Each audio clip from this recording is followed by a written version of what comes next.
Nobody prepares you for this Oxbridge interview question.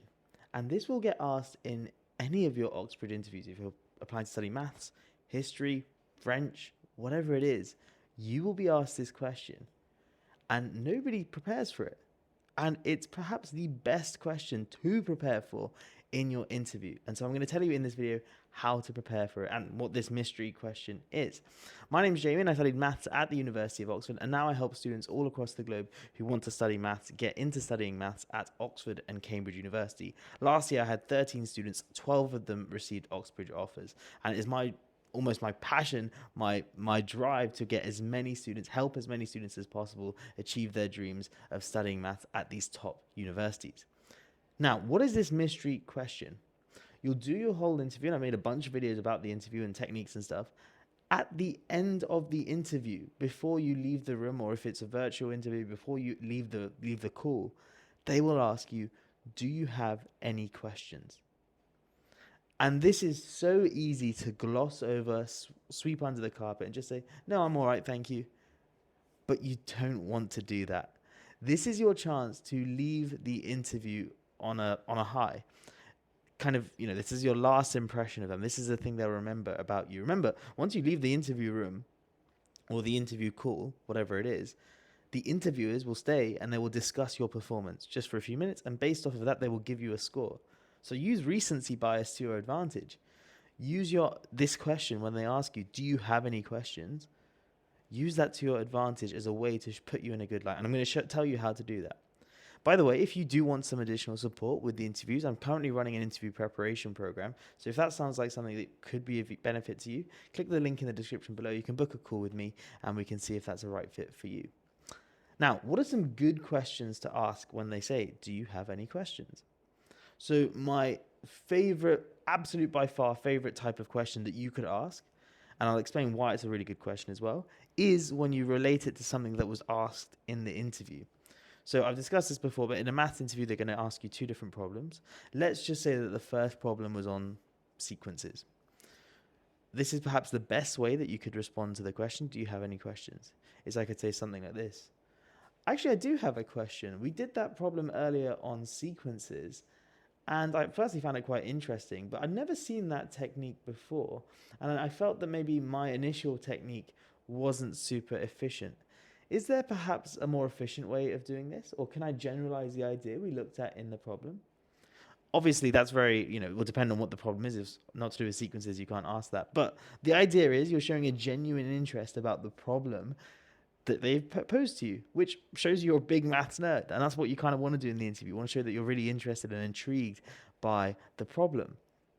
But also, it kind of shows a bit of self-criticism, going, okay, cool, I think I solved it well, but maybe I could have solved it a bit better. Now, it doesn't have to be that word for word, but if you can kind of somehow relate it to a problem and show that you're interested, it could be, okay, cool, I've not seen that technique before. Is there a name for that? Can I go away and do some further research on that?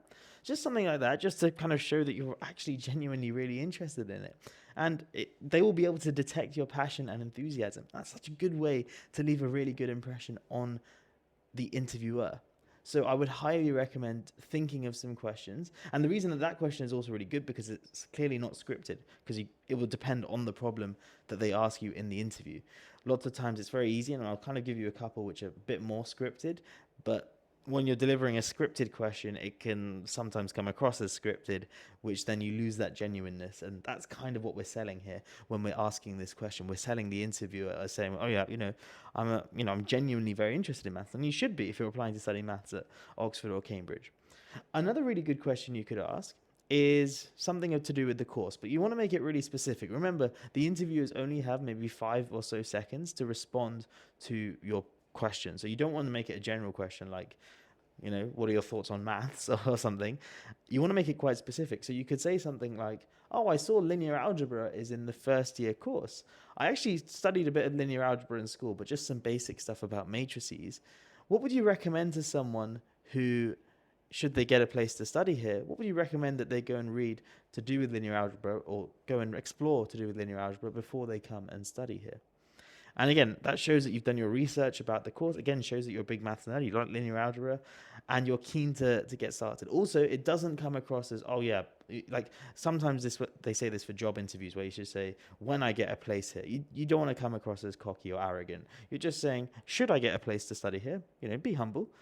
Should I get a place to study here? What would you recommend I go and explore? In fact, you didn't even need to include that bit. You could just say, I'm interested in linear algebra. What would you suggest I explore? Something along those lines, but make it quite specific. Don't just say, oh, what pre-reading should I do before I start to study here? It's quite vague, not very specific. That also doesn't sound very genuine either. Like, it's just like, oh, I'm asking a question for the sake of asking it. Now, those are some questions you should ask, or like types of questions, and I've given some reasons why. What are some questions you shouldn't ask? The big one, how did I do? Please don't ask that. Do not ask the interviewer how you did in the interview. They won't answer, and also it's going to be create a bit of an awkward situation. And again, that's recency bias working not in your favor. So don't ask that. What else is maybe something bad to say? And it's no, I don't have any questions. Because there are so many good questions that you can ask. This is your opportunity. Remember, it is an honor to be able to do an interview. Like these tutors, they are some of the smartest people on the planet, and they are giving up half an hour of their time solely for you. So it is an honor, and this is kind of almost your way of saying thank you. So asking them a question to get them mentally stimulated, which is what they want. They're professors at Oxford. Of course, they want to be mentally stimulated. So ask them a good question. So if you say, no, don't worry. It's kind of like, oh, yeah, I don't value you. It's all right. No big deal. Use this opportunity, right? And perhaps another bad question, or just kind of type of question, is one that is just vague or not specific or doesn't come across as genuine. So have a think of some ideas of questions that you could potentially ask. Obviously, don't try and keep it not scripted. As I say, the first one was the best one because it's not scripted. It shows that enthusiasm, that genuineness that you have. And yeah, do remember that they're going to ask you that. And perhaps when you're doing your interviews, think about the problems they're asking and think, oh, is there a good question that I could ask about this later on when I get the opportunity to? Because that will be something, if you don't know that they're going to ask you that and they just say, oh, do you have any questions? It can be like, and then you panic and just say, oh, no. So this is your chance to prepare. Make sure you're ready for that question so you can smash it and so you can get your offer to study maths at either Oxford or Cambridge. As I say, I'm running an interview preparation program. If that is something you're interested in, book a call with me, link in the description below. And I'll leave a video on screen where I tell you the biggest mistake that Oxford and Cambridge students do in their preparation for interviews. I'll see you over there.